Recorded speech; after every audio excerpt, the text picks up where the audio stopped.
about your assignment on the earth. And look at your neighbor and say, every one of us has an assignment, and yours has already been decided.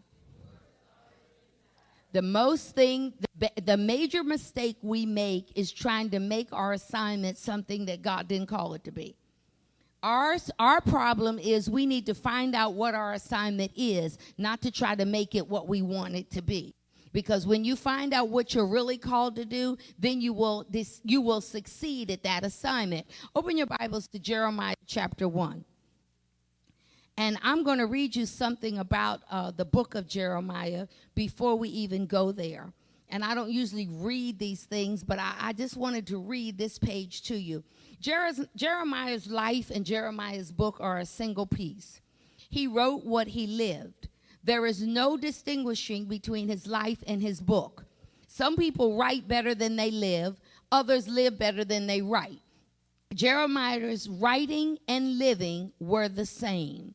This is important to know because Jeremiah is the choice of many prophets or many people. He is the choice for when you go through difficult times. How many of you can say you'll go to the book of Jeremiah or Isaiah when you're in difficult time and when you're in trouble? That's the book you go to. You need to understand, and when I read this, and I'll try not to teach it and just read it, then you'll get why. This is important to understand because Jeremiah teaches us how to pray. He teaches us how to trust God. He teaches us what to think when we are in difficult times. Sometimes you can be in difficult times, and let's just say you could be in difficult times and you go to John, and John is talking about all that love. And that love don't speak to what you're going through. But when you come over here to Jeremiah, Jeremiah hit it just like it is. And I mean, he tells it just like it is. Now, listen at this, though. Jeremiah lived in disruptive times. Sound like us? The decades preceding and following the third millennium are not exactly unprecedented. They have certainly been comparable to these times and left everyone reeling, wondering what on earth and in heaven was going on. Sound like now? But whatever their occasion or size or trouble, Jeremiah came up with the answer. Jeremiah's troubled life spanned one of the most troublesome periods in Hebrew history, the decades leading up to the fall of Jerusalem in 587 BC, followed by the Babylonian exile. Everything that could go wrong did go wrong. And Jeremiah was in the middle of all of it, sticking it out, praying and preaching, suffering and striving, writing and believing. He lived through crushing storms of hostility and flurries of bitter doubt. Every muscle in his body was stretched to the limit by fatigue. Every thought in his mind was subjected to questioning. Every feeling in his heart was put through fires of ridicule. He experienced it all agonizingly and wrote it all magnificently. What happens when everything you believe in and live by is smashed into bits by circumstances? Sometimes it reveals what you can expect from God and what comes from other individuals. Other times, it is exactly what is necessary. When it happens, does catastrophe work to reform our lives, to conform us to who God actually is and not the way we imagined or wished he would be?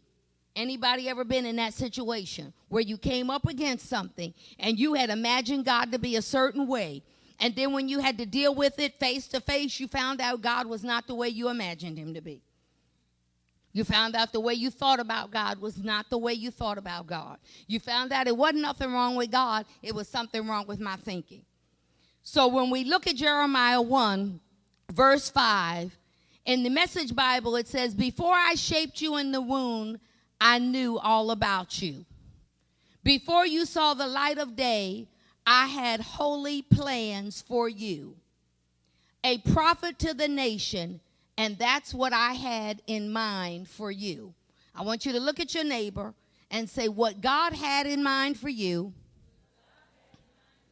is all that he will accept, and you'll never be satisfied until you decide to accept it too.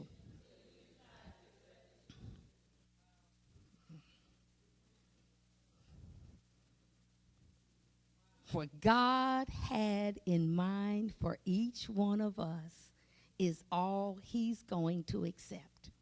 He's not going to stop pulling on you. He's not going to stop tugging with you. He's not going to stop allowing certain things to come into your life until you accept what he has for you. When you accept it, everything is about to change in your life. While he was yet in his mother's womb, God decided that he would become a deliverer. God decided it would be his responsibility. You need to understand what God has decided for you to be. It's your responsibility to accept it and not to try to alter it.